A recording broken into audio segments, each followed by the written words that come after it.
You're listening to the audio portion of Workshop Wednesdays. Workshop Wednesdays is a free live discussion about topics affecting accountants, bookkeepers, and business owners. You can join the ABO group in Facebook to participate live Wednesdays at 10 a.m. Pacific Time. Just search for ABBO in Facebook. This podcast is brought to you by Schoolofbookkeeping.com, where you will learn, grow, and build a thriving bookkeeping practice. We have hundreds of lessons with almost every aspect of the industry. Start your free month today at Schoolofbookkeeping.com.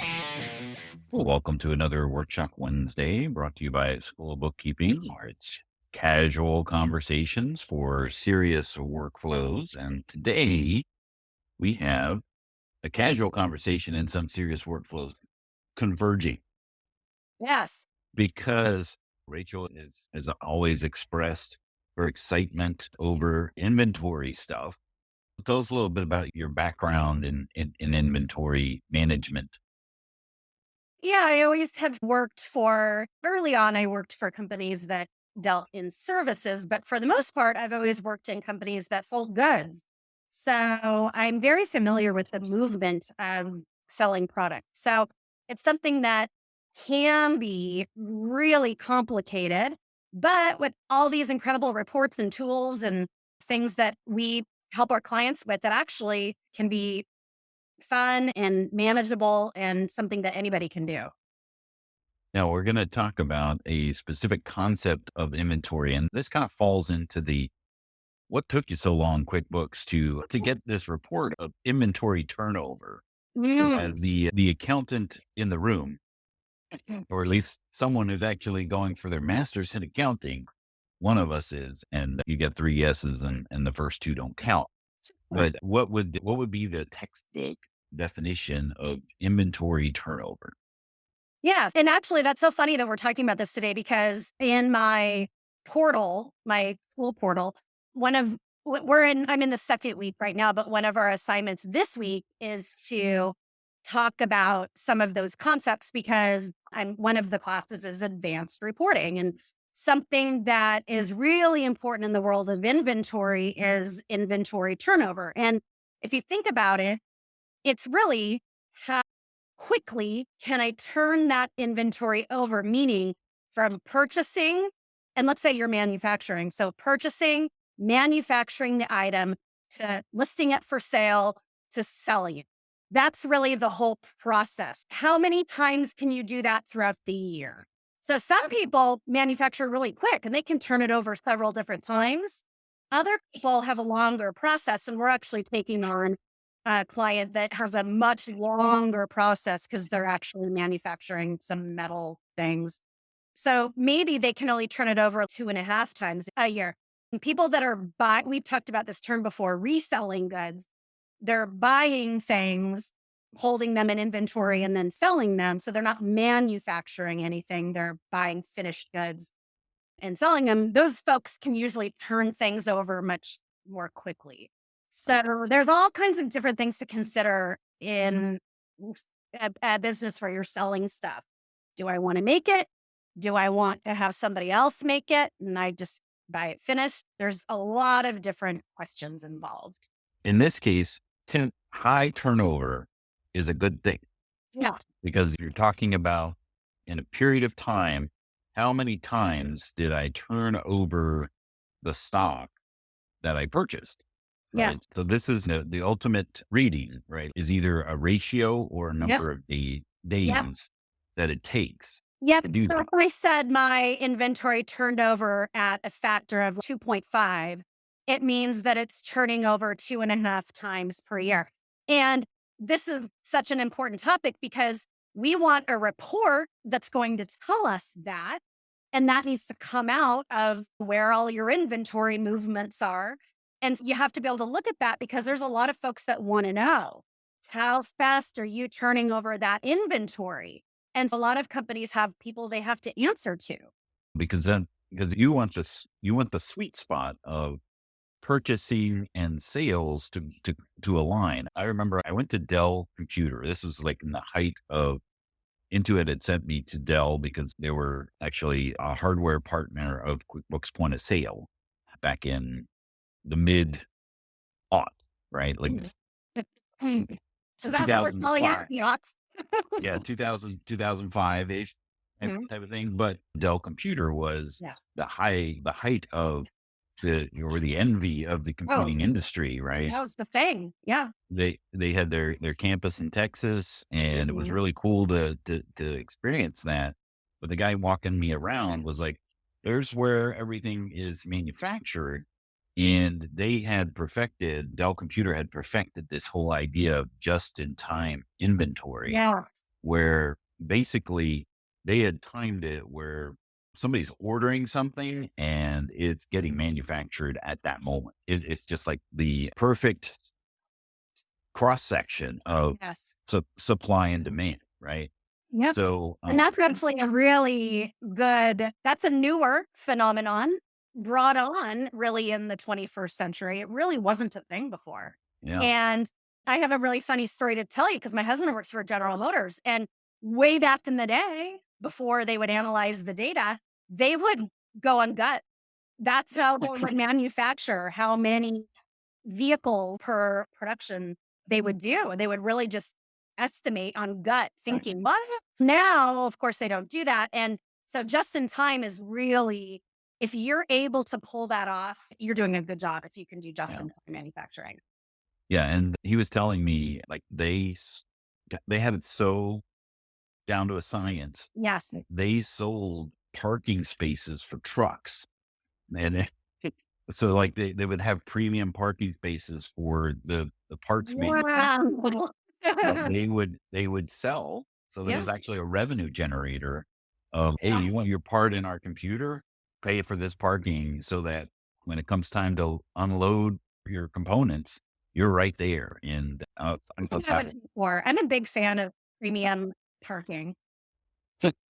right. And premium parking for a semi tractor trailer is pretty good. Yeah. It's not just like those compact spaces where you see people fit their SUVs. Yeah. So turnover is something that for an inventory speed is something that's relatively useful, right? Because then you have an idea of, okay, how fast is this item or items turning over in a period of time? And is there shipping delays and that's all factoring in part of that knowledge of knowing how often during a period of time that an inventory is turned over. We created a blog article for you because guess what? Intuit makes it pretty hard to find all this information. So I thought, hey, why not just make a place on School of Bookkeeping that will have one-stop shop. So here we have our blog. I put it in the chat in the comments so that you'd be able to access it. But it's got an idea of what the inventory turnover report is, how to access it, and those sorts of things. And Intuit has actually created an inventory calculator with an explanation of what it is. Nope, that's the wrong. I need to update the link because that's got the YouTube video which is already here. So there's an article in there. I'm gotta update the links in there. But they've created a calculator and a definition of what that is. Let me see. I might have it up there. I do. So there it is. So this article has a calculator of how you can do this manually if you wanted to.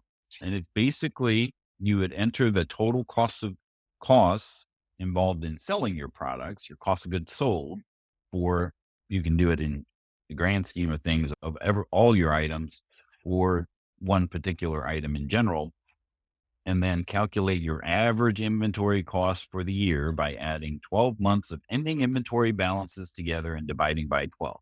That is a lot, right? Like you're going to need to run these reports, your inventory valuation report for these particular items, see what the ending inventory balance is on a particular day, and then get that average over 12-month period or whatever period of time you're typically looking for. Now, Rachel, is it typically something that's done at the end of the year or always a year look back, or is it a particular time period that's more useful for others? Or in most cases, like when we ask these types of questions, is the answer, it depends. Yeah, it depends. It really, I would say probably quarter end and year end and that type of thing. Or if anybody maybe in management is asking at a particular time, you can pull that whenever because they're on demand reports.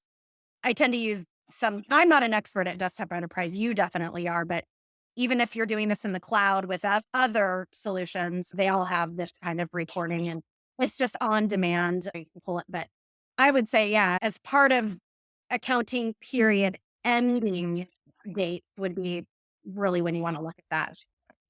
And there's a nice talk about what inventory turnover is and how it's calculated and the different methods. And there's actually two different methods of calculating, but QuickBooks will use the cost of goods sold method. So, the one method is your cost of goods sold divided by your average inventory, and that's what the calculator is pointing to. But another method is your sales divided by your average inventory. So it's whether you're basing it off of your revenue Mhm. or whether you're basing it off of your cost of goods sold. Do you have, Rachel, preferred method of which to calculate, or which would be the more accurate Um, version of calculating that? they're definitely going to give you the same result. You have to also assume that you're always using accrual accounting. You have to with cost of goods sold, but probably method two, but you could get the same result by using method Yeah. one. Yeah, what it says here in the different options, it says, but wait, that's different. That's a different than the number the first formula gave me. Which would you use? Both of these equations have their pros and cons, but the first is to calculate the overall picture. But why is it you using the cost of goods sold method a little bit more accurate? Because if you're basing it off of your sales, then you've got things like discounts and things that maybe you're doing that sort of thing. So if it's not the same price the whole year through, that's not going to be a as much of an accurate depiction of how fast that is being turned over or what rate that's being turned over than cost of goods sold, because Oh, that's that's a that's really good explanation. Thank you for that. that's a static number to you as a business owner. Mhm. What's in your cost of goods sold? Yeah. But that means, that you have to be calculating the cost of these items accurately, right? And making sure you're understanding where QuickBooks is getting these numbers from. So Mhm. let's take a look at where QuickBooks is getting these from. Now, this is the caveat here. This is only QuickBooks Desktop, and this is only QuickBooks Enterprise. And this is only QuickBooks Enterprise 2024.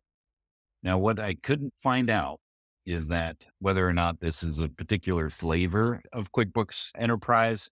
Everywhere that I looked to just mentioned Enterprise 2024 release 7 and above.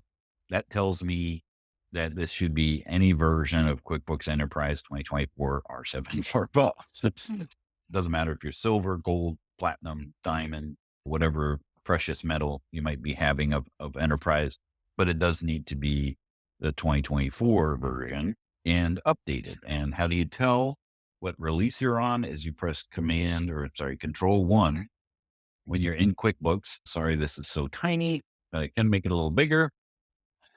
And so up here at the top, it's got your Intuit QuickBooks Enterprise Solutions 24 release R8P. So I'm greater than 2024 R7 by having that. Hopefully I don't mess things up here. There we go. So that's how you tell. If you're not on, if you're on 2023, sorry, this report's not going to be here. If you're on 2024 R6, then you're not going to see this report here either. So you do want to make sure that you're downloading the latest and greatest version of Enterprise. To get to this report, once you've activated your inventory, then you'll be able to see this report under the inventory reports. You've got this inventory turnover by item. Shows you a little bit of the snapshot of what you'll get out of that. You'll understand how your items are selling. You'll see the number of days it takes to sell the item and make better business decisions based off of that, which is the whole idea of reports anyway, is to get some information and see, make some insights from that. All right. So this lists out all the inventory items. There's a drop down up here at the top where you can choose specific items. You can choose multiple items on here if you want to filter them. But as I sent this out to Hector, and Hector responded that this was, with his insights, because he's already looked at this as well. This report is what it is, right? If you go to customize this report, your display options are, you got a date to choose. You don't have much. You can't add columns or take them away. You can actually take away columns by doing this little mouse dance here, by grabbing one and dragging it to close the item. So that removes the columns. You can move the column around if you want, or at least I thought you could. Yes, you can. So I'm going to close it, bring up the default report again, because now I've messed it up, because you can't put it back, because obviously you've removed the column. You can't put it back by running the report again. There's no undo. Yeah, you can't go back to customize the report to add the column back in. Oh, okay. I guess you could hit revert, but didn't notice that. But here we have, let me make this a little bigger so we can actually see it.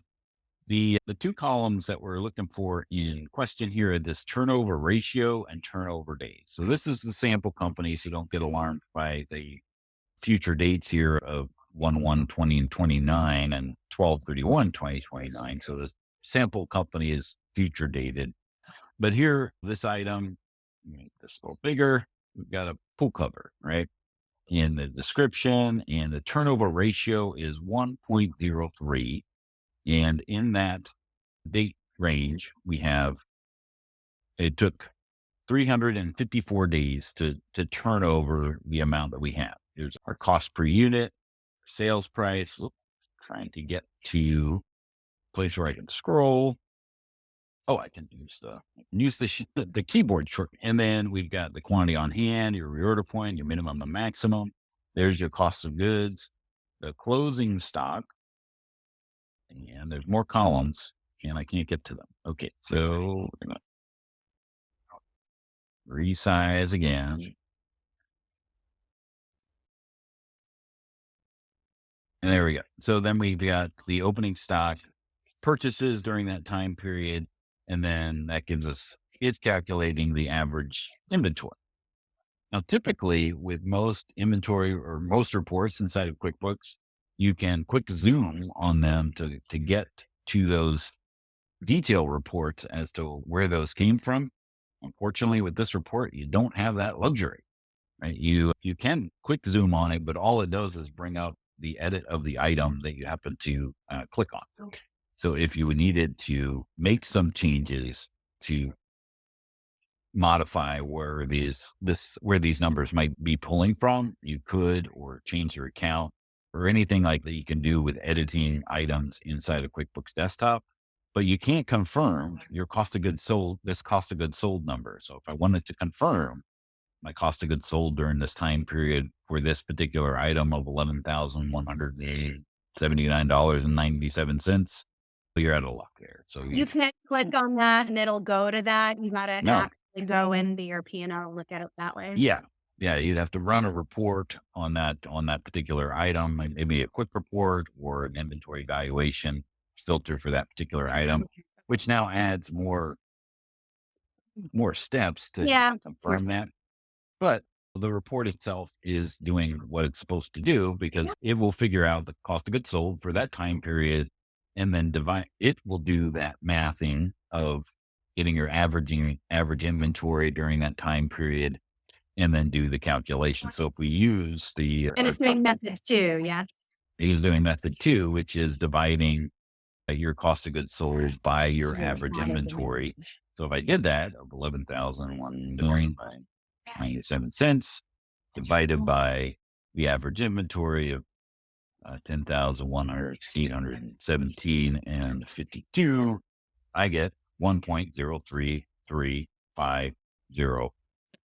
Right? Yeah. So there's my turnover ratio of 1.03 listed there. Well, we can see it's also 354 days. So that makes sense that 1.03 is about just shy of a full year. You're just a little bit better than that full year. So that is right. So Yeah. And that's telling, and you can see each item has a different, Mm-hmm. a different number. So if these items are related, if you're looking at all of your pool covers, you got different styles and those types of things, you can see maybe this one's selling better than others. And then just making sure, because the thing is that you don't want inventory just sitting around not being moved. Yeah, this is Um, really great that you can see your top sellers and make your adjustments accordingly. And I was wondering, can I sort by? Yes, you can sort by. Yes, you can sort by the turnover ratio or the days. So then you can see. Oh, let's do it that way.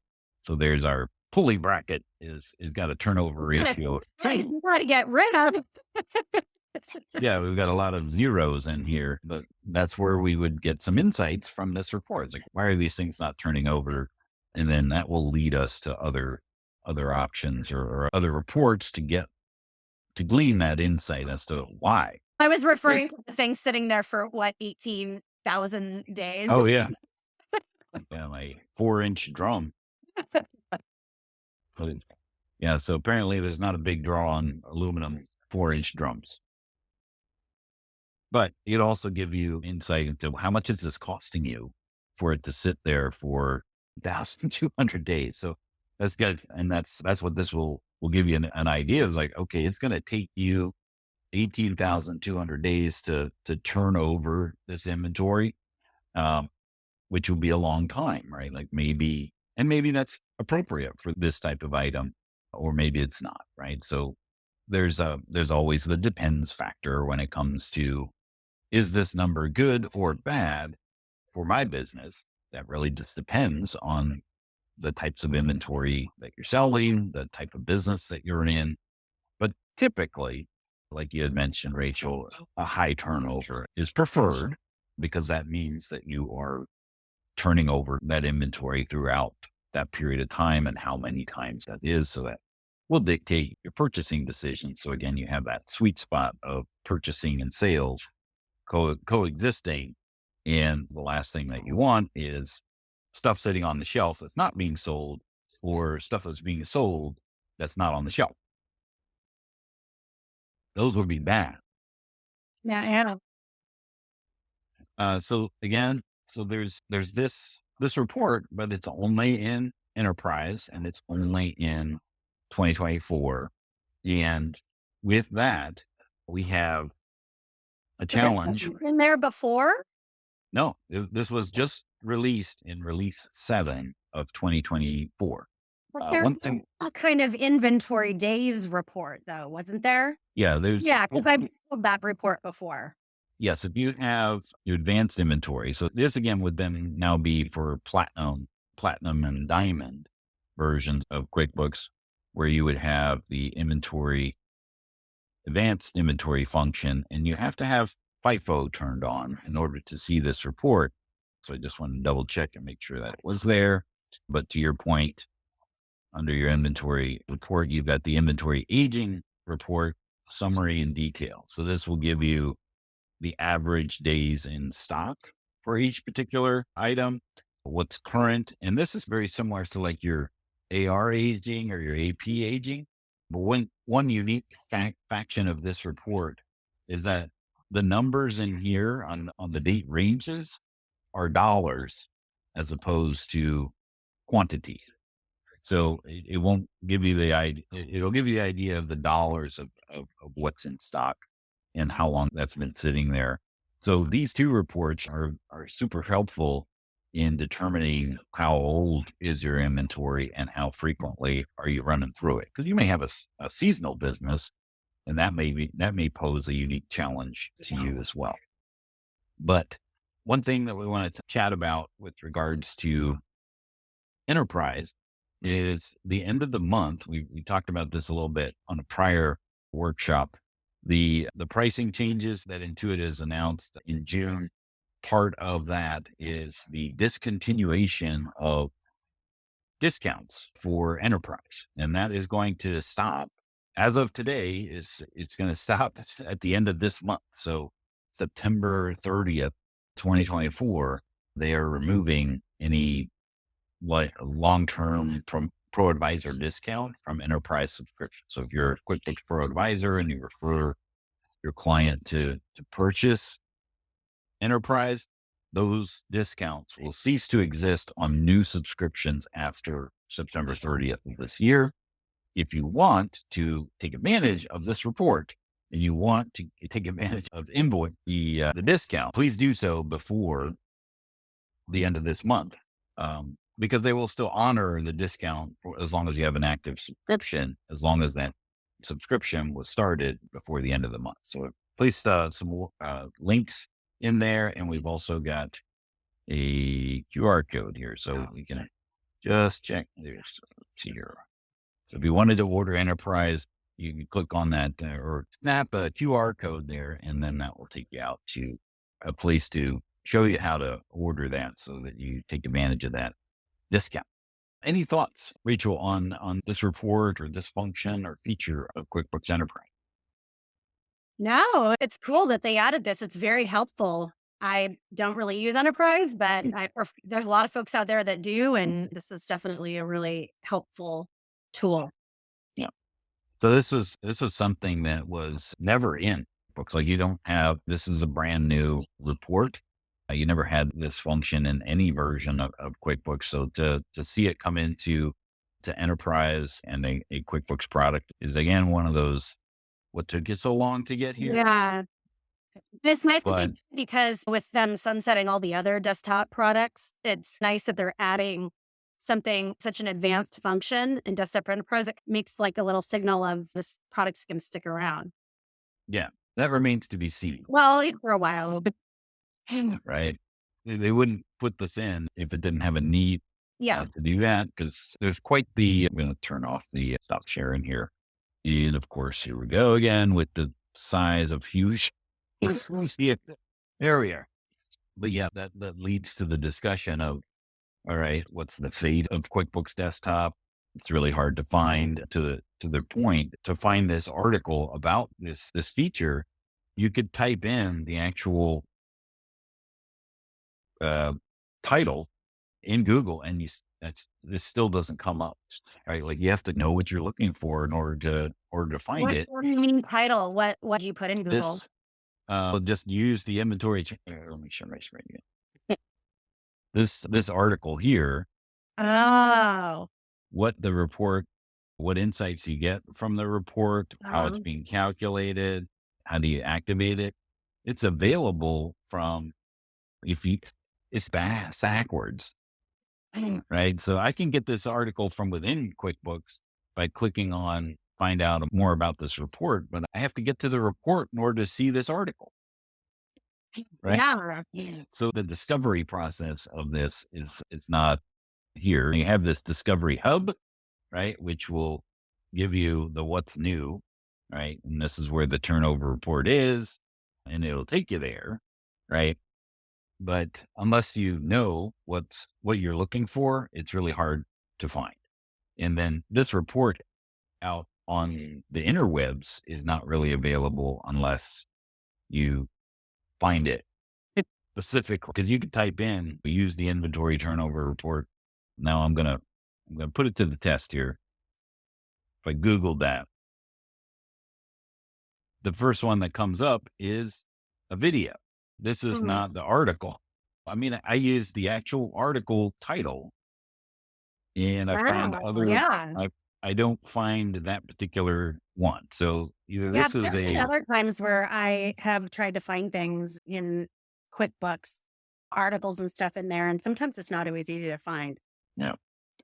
Yeah. So that's what we've done on the blog, is to put everything in one place, assuming I've linked to the right place. So I got to double check that. But that's what we've done there for you. We'll take this conversation and put it up there as well. Again, you'll have all things inventory turnover in one place. Appreciate you joining us for right. And we appreciate you joining us for yet another Workshop Wednesday. And wait a minute. I wanted to, this didn't make it so huge. So we're the same size again. So next week, we're going to talk a little bit about the shipping labels in QuickBooks Online. We had talked about shipments and fulfillment and those types of things in the e-commerce fundamentals that we were talking about. But now QuickBooks Online has the ability to manage or print shipping labels Nice. from within QuickBooks Online. So we'll talk a little bit about that next week. And any other thoughts, Rachel, on what's going on or what we talked about today?